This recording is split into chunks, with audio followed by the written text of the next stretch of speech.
Guys, I'm here with my main man, Mooney, Chris Mooney, aka The Beard. Look at it. So we're actually at the new Narang EMF. We're going to record a podcast here at the same time as doing this. There's my big black thing. Yeah.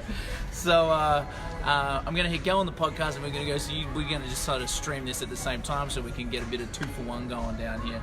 But I'm going to go in 3, 2, 1.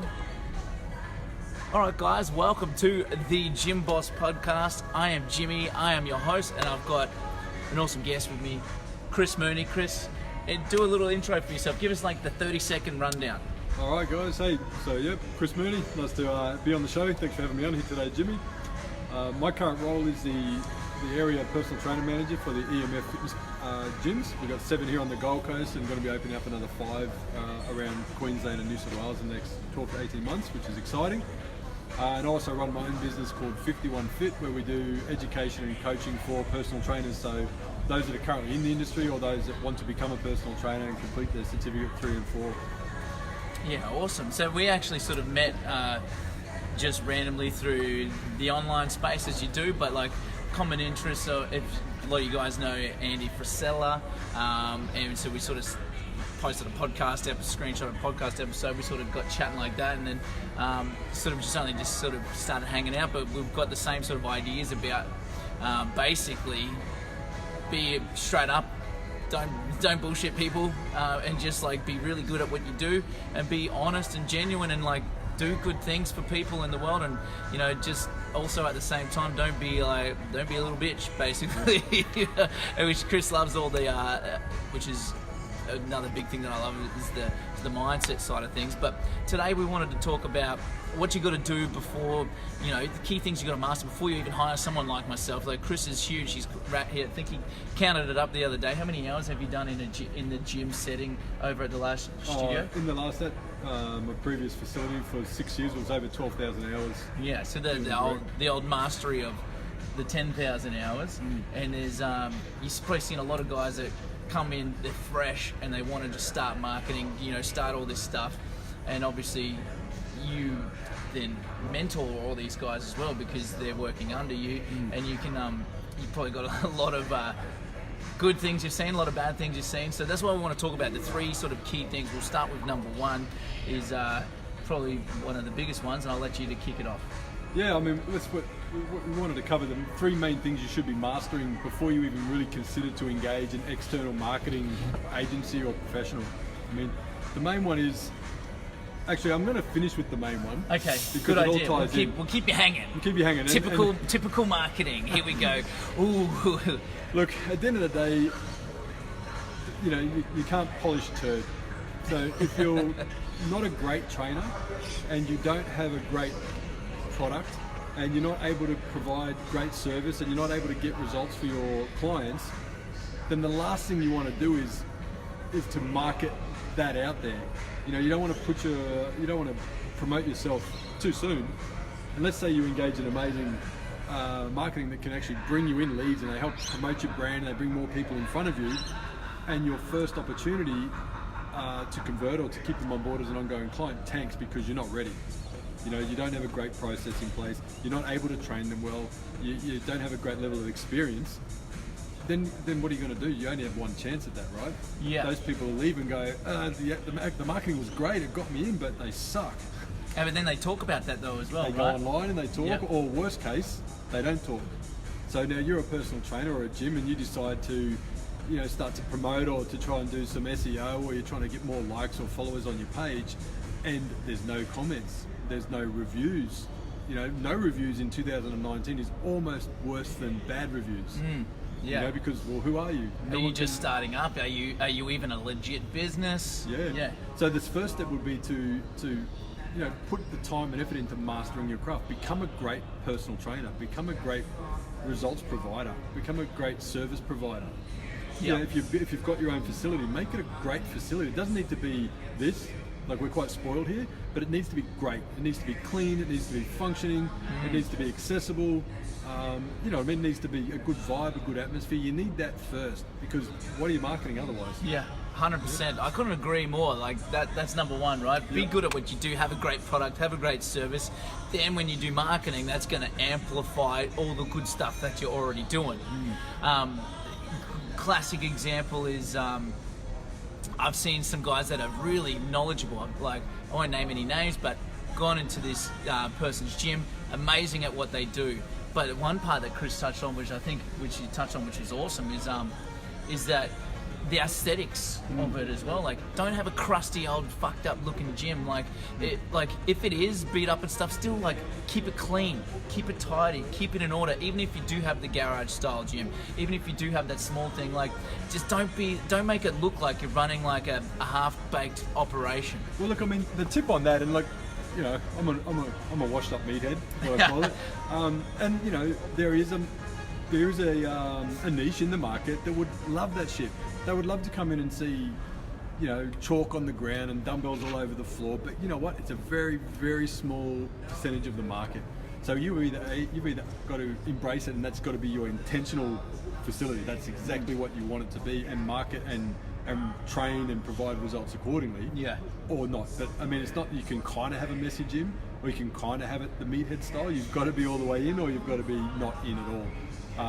So I just thought I'd clear that, because there's probably, hopefully, some guys watching this that are that guy. Yeah, you are the powerlifter or the strong man, and you like a bit of grind, but you just got to understand that you're only going to appeal to that part of your market. Yeah. If you want to open the gates a little and appeal to a wider group, a larger group, which ultimately means more revenue, more business, more clients coming your way, then you have to take that on board as well. Totally. Great point. And to just solidify that point, this person was getting the female weight loss market that was just your mums and stuff like that. So, or where they could go to somewhere. We've got to be competitive. You've got to like ever evolving. And the way that things are going with the, big gyms like EMF here are doing group fitness. They are doing things exactly like what most small gym owners or fitness professionals are doing. So how do you stand out? How do you compete with the EMF like this if they've got this super facility with magnesium pool? Like, you haven't even, I'll do a video tour of that later, but your service and your product that you deliver needs to be exceptional to be able to compete in the marketplace. Absolutely. So that ties into this first main point, right? Yeah. You've got to have all that down pat. You've got to, you don't have to be. Let's just clarify. You don't have to be 10 years of experience if you're literally only in your first year, right? But you've at least got to have that vision. You've got to be prepared to offer a service that matches ultimately where you want to be, right? So if I'm about to turn the lights on, what do you want people to see? Yeah, good way to put it. What's step number? What's key point number 2? Key number 2 is you've got to know your data. You've got to absolutely understand. My man, I love my numbers. You've got to understand the numbers, right? And at the end of the day, if you say, right, I need 100 members for this business to, well, first of all, you need to know how many members you need to run your business successfully, right? So say you've got the number, you've got your rent, you've got your outgoings, what you're willing to pay yourself to get by, all of that. You need to know what that is, a total number. Then divide that by your offering, whatever your membership is or your packages. So you know how many of those you need to sell in order to break even at least, let alone start to grow, right? So you've got to know these numbers. Then you've got to break those down monthly, weekly, daily. Okay, it depends on where your strengths and weaknesses are. Some guys, if you're bad at time management or micromanagement, maybe it's got to be like an hourly thing. But you need to know your data. So you need to know, if I need 50 members, right? If I need 50 members, how many people do I need to speak to convert them into a member to begin with? Yeah. So you're not going to speak to one person and get them to join. You're not going to speak to 50 and get 50 memberships. If you do, let me know your secret. What are you drinking? What are you doing? What are you eating to be able to close 100%? Yeah, but and the reality is you might have a day where you close 100, but if you look back over the days and weeks and months, it won't ever be at 100%, right? So you've got to understand what that number is going to look like. Yeah. And to use a very famous or commonly used, you've got to reverse engineer, right? Yeah. Work all the way back. So you might do your data. Now, how do you get the data? It doesn't just appear on your laptop or on an app. Yeah, that's actually a good point. So how would you get data if you're a gym owner, you're running and things are going okay, but you just don't know your numbers? And again, a classic example, I've got a current client who I've been working with for a little while, and one of the biggest things, his gym is doing over $500,000 a year, small little niche gym, but he just didn't know his numbers. And so that's where part of the stuff that I've had to come on board is help him how to do this. But I'd love to hear your point on how to do it, because a lot of gym owners are successful in spite of their shortcomings, because you've got that entrepreneurial spirit, because you've got that people skill, because you can sell, because you can talk to people, but you might not have the financial or the numbers side of things down pat. So how do you do that? Okay, whatever numbers you think you need to do more. Right, so the way I look at it is we're personal trainers, okay? If someone comes to you and says, I need to lose weight, and the personal trainer says, what kind of weight goal, what's the weight loss we're looking to achieve, right? Oh, I want to lose 10 kilos. Okay, cool. So let's just go run on a treadmill till you lose 10 kilos. It's not how it works, is it? We write down and say, okay, well, I need to know how many calories you're consuming per day. So first thing, start writing down everything you eat. Okay? Then we're going to find out how many calories you need to burn in order to turn that into a deficit, right? Yep. So we either eat less or we burn more. So then we go, okay, well, we need to do some strength training, we need to do some fitness training, we need to figure out what your daily calorie burn is going to be like, and then we make the adjustments. We either burn more calories or we consume less calories, right? Then we'll start to get some sort of pattern, and then we'll start to lose the weight. It's the same in their business. They need to know what numbers they need and whether they need to work harder or work smarter, okay? So let's say, just to keep the math nice and simple, we need to make $1,000 a week. Yeah. Right? We need $1,000 a week, and our memberships are $50 a week. Okay, so we know that if we want to hit 1,000, we've got to divide that by the 50, right? And again, we're never going to have a 100% strike rate. So what I'd be suggesting is talk to everybody. Find everyone in your local community. Every time you're out, you're having a conversation with someone, it's what I always use these two words. It's purpose and intent. So if you're trying to set up a business, grow your business, you've got a business, you're trying to add more to it, everything you do has to be done with purpose and intent. The purpose is, why are you doing it, right? So if I'm out in the shopping center, I want to have a conversation with you, and my purpose is to show you this amazing facility, how it can help you, how it can give you the great experience in a fitness industry provider that maybe you haven't had before, and make sure that you're confident that you can come with me and reach those goals, right? That's the purpose. The intention is, I want to sell you onto a package and put money in my business pocket. Yeah, because let's not get it twisted. Everyone starts in the fitness game. They might say, "Oh, well, because most of you guys here are going to be fitness business owners, or gym owners. You know that you're in the game to make money. Yes, you're in here to change lives. We've got to be okay with it, and we've also got to be okay to talk about it. I used to get quite frustrated when I'd interview a personal trainer and say, "Bring me a business plan," and I'd be like, to make the world a happier, fitter place. Or to change 1 million people's lives by 2020. That's not a business plan, guys. Yeah. Okay, so you just got to do your math. You got to work it out backwards. Everything you do, every person you talk to, purpose, why you're actually doing it. This is the creative side. This is the part that you're passionate about. You give them that, but the intention has also got to be to get a number, to get a phone number, to get a name, to get an email address, to get a Facebook connection, to get something out of it that you can then go and take that to create a lead opportunity, or to create a conversion opportunity. Right, so in terms of what do the numbers look like, guys, how long is a piece of string? It depends on your facility, your situation, your business, but whatever you think it is, it's probably significantly more. Yeah. Okay, so what's some, obviously they're talking about data and stuff like that. What if someone's just got no idea? They're in operation, they're going, the gym's up and running. Where do you sort of roughly start? How would you suggest, give them an actionable tip to figure out how to figure out their numbers? Find, engage, pay, ask, beg for a mentor or a coach to help you. Okay, and if they don't want to do that, what would you suggest? Just one other thing you think? If you don't want to do that, to steal an Andy, I like my fries large, because you're going to end up back working in the takeaway store. But seriously, guys, if you, for whatever reason, if you're in the middle of nowhere, I don't know, I don't get my head around why you couldn't find a mentor or somebody to assist you. Yeah. Not everyone needs to be paid. Some are more than happy to engage with you and help, but you've got to ask first. So, okay, let's say you just can't get the mentor. Self-education, guys. Yeah. It's 2019. Like, you have zero excuses anymore to not being able to find the answers, to connect with people, to learn what it's going to take. It literally is in the palm of your hand, and it just comes down to arrogance or ignorance if you choose not to be better, if you choose not to find a way to self-educate. Okay, so you're saying get somebody to help you, and then also that's to like look back at previous data, but then to move forward, you're saying start recording everything now. Yeah. Start tracking everything now. Okay, so today I went out into the community and I spoke to 5 people. 5. I got 2 people's phone numbers as a result, or I picked up a business card. 2, right? So I know straight away there's a basic little stat. For me to get 2 phone numbers, I need to speak to 5 people. There you go. So tomorrow I'll try and speak to 10, and if it's accurate, then I'll come home with 5 numbers. Yeah. If I don't, then it adjusts accordingly. Yeah, right? great. But you've got to write it down, and then the people that you then call. So let's go. Spoke to 5 people, got 2 numbers. Later that day or first thing tomorrow, I call those 2 people.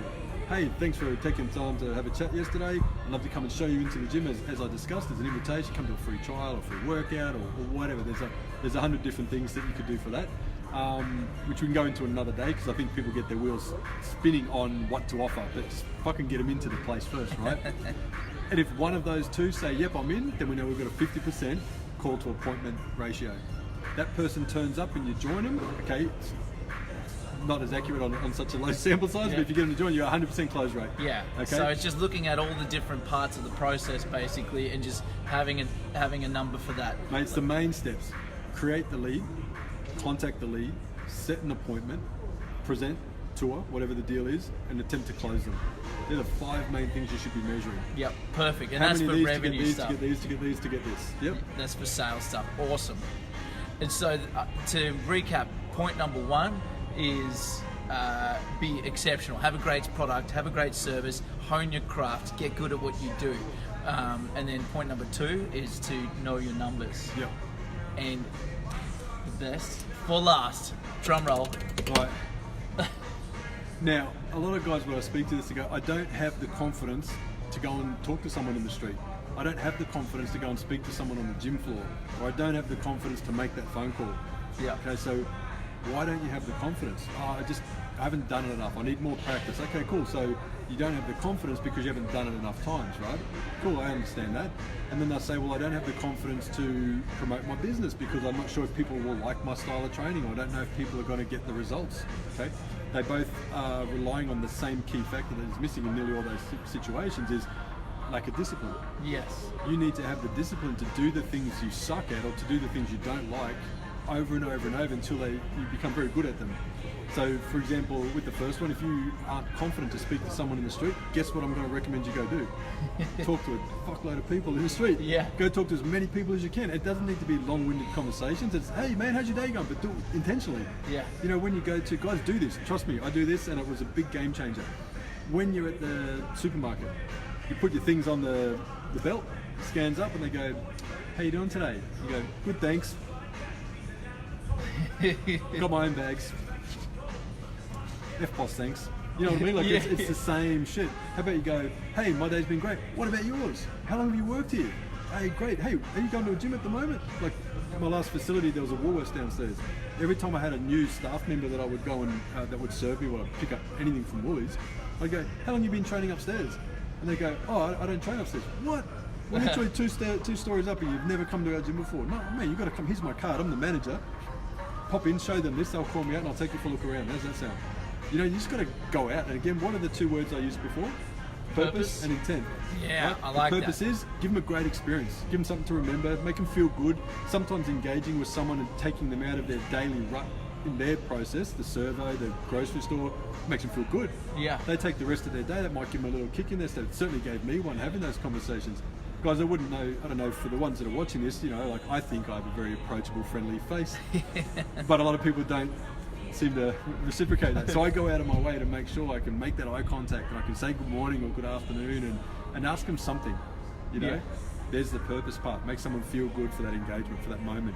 But the intention is, I'm trying to build a business. Yes. The intention is, I need to pay my bills. So when you've broken that down, you've made them feel that they matter to you for even a small window of time, there's your opportunity. That's and it's amazing. not selling a busted car. We're selling a fucking amazing product. Yeah, like it's you guys know you love your product, you love your service. That's why you got it. That's why you open a gym. That's why you open a fitness business or boot camp or whatever. Like that's why you're doing what you're doing. And we just got to now be able to overcome our own shit to be able to get it. So like there's a good quote I think that really hits this on the nail on the head is like confidence is not given, it's earned. Yeah. So you have to earn it by doing the thing. Or it's same as motivation, as you would know with your fitness clients or your gym clients or whatever type of niche you're in, right? They're like, oh, I just don't have the motivation to blah, blah, blah. Well, guess what? After you train, you're jacked up and you're pumped up, but you only get it after you do the thing. So, and this is like, Chris, you were talking about, in particular, like, you know, sales or whatever, but that same strategy that you talked about, wherever you feel like your deficiency is, you just got to put in more reps. You got to do more reps, as it were, and you just got to be not afraid to suck at it because you're already sucking at it. The irony, or the thing that makes me giggle like a little kid when I have these conversations is, if you guys honestly look at your situation really critically and think about it, you are your client when you're in the gym environment. Like, let's say if there's someone listening or watching this right now and they've gone, I would love to deadlift X, whatever that is, and then add 50 more kilos to it, right? So I would love to deadlift 300 kilos, right? How do they get there? A lot of reps. A lot of reps, right? Yeah. And a schedule and a program, and we're talking everything from increasing the actual deadlift ability itself to the accessory muscles, the groups, the process. Like, it's not done overnight, but it takes grind, right? It takes daily. So we're going to do this today, we're going to do that tomorrow, and we plan it out. We probably do 12 weeks to hit that PB, right? I remember when I was into my sort of powerlifting stage, it was a 12-week program to peak. Yet a lot of guys here, unfortunately, they don't make it that far in the industry. They don't even plan 12 weeks in advance. Yeah. But they're going to be trying to they're trying to sell a product to a client that probably is a 12-week program that they need to follow diligently, without question, what I'm explaining and what I'm suggesting you do to get your result, whereas I'm on the other side not doing any of that myself. Yeah, so true. So like just constructing even like a 12-week plan for your business in terms of marketing, in terms of sales, in terms of retention, in terms of like, you know, customer service, all that stuff. Have like some key factors that you want to hit over the course of that 12 weeks. And guys, you know, some of that's amazing and spot on, but keep this in mind, for a lot of you guys out there, that seems like a whole different world. How about this? Here's the discipline you got to stick to. Go meet 5 new humans today, right? Do that. Read X amount of pages of something that's going to make you better at the things you're not that good at. So if you're not good at approaching people, go get a book or an audio book of how to get past your own limitations, how to think bigger, how to be more confident, right? I've got my own confidence-based saying, it's you can't have confidence without discipline. Ah, there you go. If you remove the discipline, all you have is ego.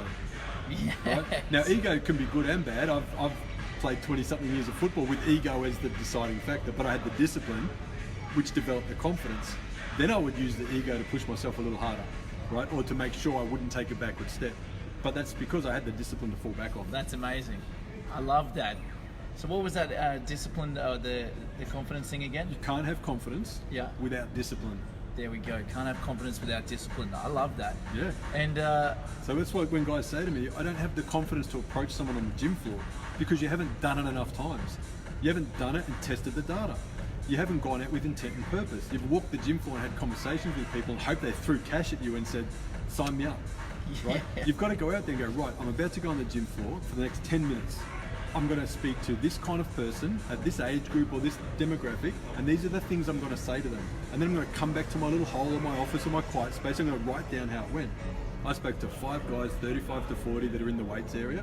I asked them how their mobility is looking. I said, what areas would they like to work on? I had a conversation. And I said, hey, by the way, would you be keen to do some work with me if I could flick a complimentary session or something that will help you bench higher or something like this? Yeah. And I'd take that data back. I spoke to 5 people, 4 of them said no, 1 of them said yes. Okay, cool. Now, doesn't mean it wasn't a great success or wasn't a great failure, whichever one. It's like, now let's be critical of it. It's peak hour, they had headphones in and they're all maxing out. Wrong dudes, wrong time. Yeah. Right approach, because I still got someone, take that same data, now we go back out. different demo, different group of people, get that data back. But that's doing that knowing that you may not get the home run is developing what? Discipline. Yes. To go ahead and do it and do it and do it. And we're developing the second stage, which is the data. We're creating data because we're showing discipline to do the same thing over and over. And they all interconnect. And then what does that give you at the end? This is why I said at the start, we're going to start and work backwards. Yeah. Develop the discipline, generate the data, and then there was you've created something you're really fucking good at. Yeah. Right? Work it backwards. Discipline, data. Now you've got a fucking business. Then what you do? You get on the phone to Jimmy, or you hit him up on one of his funnels or one of his social media posts, and you go, "Hey, dude, guess what? For the last X amount of weeks, I've developed this bulletproof discipline. I've got the data to match it. My confidence is sky high, and my product is amazing. Let's do some business and let's get us out there and start making some money." To put my little plug in there is iwantgymleads.com. That's where you go if you wanting to, you get to that stage, you have all those things, and you're like, you know what, Jimmy, you know a bit more about marketing than I do, and I just want you to do it for me. That's iwantgymleads.com. You can schedule a time to speak with me, and we can talk about exactly how we can, get you more leads, get you more clients, grow your gym, and then you can focus on what you're good at. I'll take that stress away from you. You can focus on what you're good at, which is being on the gym floor, delivering your great service that you've crafted over the weeks, the months, and the years. But so that's my thing. But Chris, where can people find out about you? Because tell us a little bit more about your actual business, 51 Fit. Yeah. Okay. So the best way and easiest way to find me is go on Instagram and add me at 51_fit. So 51_FIT. Yep. Stands for Fitness Industry Training. I'll go into where the 51 came from a while ago, but it's a long story. It's a great story, but you got to get in touch to find out. But yeah, hit me up on that one. Like we started out. Classic marketing, keeping you hanging. Curiosity as well. We started out with providing an alternative option for Cert 3 and 4. So I noticed that it was the same. Like you can't change the Cert 3 and you can't change the Cert 4. It's government regulated, whatever. At the end of the day, it's how they're selling it and it's how the guys are completing it and the mindset they're in when they leave, which most of them have an overinflated expectation of what this little piece of paper will give them. Yeah. So I decided I'll partner with an RTO. We offer Cert 3 and 4 predominantly online, and then we partner them for the practical things with PTs or gym owners that actually give a fuck and want them to develop rather than just mark off the hours and get a little kickback, right? Yeah. So we've did that, and the other part is to let them know that your Cert 3 is an L plate, your Cert 4 is your P plate. Now you're not about to go race Bathurst or a quarter mile or a Dakar rally with your P plate. Everyone would go, that's stupid, it's suicide. But everyone gets the Cert 4 and thinks they're rolling into 100k a year and it's going to be raining down with money and results, okay? So we teach our guys that Cert 4 is good, it's a foot in the door, we're not celebrating it. Totally. Okay. Once you can stack up some wins, once you can do that on a consistent basis, you'll start to have your own celebrations, and that will be on the back of your continued learning. It doesn't necessarily mean go out and enroll in a nutrition course or a powerlifting or a body mechanics, which is important once you know what you need. But again, let's work on how to sell and get people in front of you. Let's develop those disciplines. Let's understand the data. Let's get good at the basics and have something worth packaging. Yeah. Then you can build your business on that, right? So by doing that, what that did was it led me down the path. We created a podcast, and it was designed to help PTs survive the first 12 months in a commercial gym setting. Yeah, that's cool. Called the PT Performance Podcast. And from that podcast now, it's a steady drip of PTs coming back saying, hey, I'm already in a gym, I don't get the support I need, or I'm in a gym now and I've bit off more than I can chew, or I'm in a gym and I have no fucking clue what to do next. Can we work together? Can I do some work with you? So then I decided to open up opportunities to train and coach established personal trainers as well. And I guess that's been over the last nearly 3 years. The two of those have evolved together to where it's led me to a position now where I've partnered with EMF, as we've got some really big plans coming up to continue to expand the gyms, but to provide a pathway for personal trainers that want to come through the ranks and find themselves in a facility like this, or they might end up in another type of facility. But they'll be better prepared, they'll understand what it really is going to take, and they'll have developed some sort of discipline to go and to build on top of.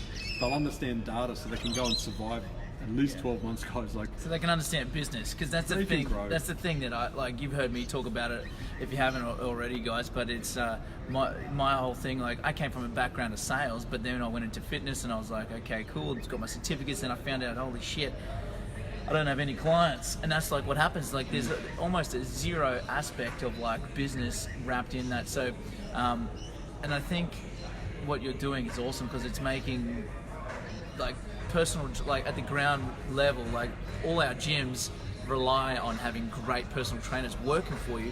So, and how do you do that? Well, you got to make sure that they're educated properly, and that they understand business as well. Because if they don't understand the business aspect and you're employing them, they're not going to give a crap about like sales targets and like their numbers and stuff like that. Yeah. So obviously you can educate people on that but what Chris is doing is really cool, making the industry like great, because it is a bit of a wild west in terms of. We get it, like everyone trashes Cert 3, Cert 3, 4, everyone's got one there on the back of cornflakes box. Yeah, but that is what it is, right? They're out there. What I try to do with our guys is also the things that most personal trainers really struggle with.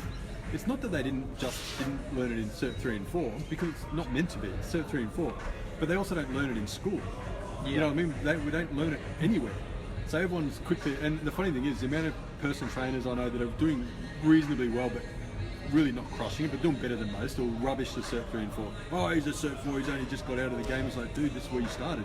Yeah. But you've passed nothing down to help anyone get any better. Right? Yeah. So part of there's something to be said about that as well, isn't it? Absolutely. It's like that mentality. Yeah. It's like, that's what we're trying to do, is to educate on the Cert 3 and the 4 and some business basics, but also just like how to operate better as a human, how to operate better as a professional, how to think about the things like discipline and doing the hard yards and almost putting a blue collar flavour on the industry. Yeah. So it's almost like a trade, you've got to earn the levels. You don't just walk into, what other industry can you do a certificate 4 level something and walk into potentially $100 an hour? Yeah, no, like if you're like tradies have to do 4 years apprenticeship. It's crazy. It's really crazy. So we're trying to say, well, look, let's get that blue collar work ethic. Understand and appreciate the actual industry we're in isn't blue collar, but if we bring that work ethic to develop the discipline, to build and understand the data, to create something special, then your confidence is sky high. Then that resonates as well, right? So when you are marketing your business, the people come into your facility, they see it all. It's all done. It's all like they feel it, they sense it. They enjoy it, and then that's the kind of business, that's the kind of professional that they're going to go, you guys need to come to my gym. Yes, exactly right. Chris, thank you so much, my man. To recap, guys, those 3 points, you want to tell me 3 points again? Point 1. Be fucking good at delivering a fitness business service, okay? The second of all is to develop and know your data and be constantly working at it, constantly tweaking it to make it work for you and your business. And the third is to develop a bulletproof discipline, an unresolved, unwavering discipline where you just don't stop, okay? The discipline to do the things you need to do to be better. Awesome. Chris, thank you very much, my man. No worries, my man. Thanks so Peace. much. See you guys.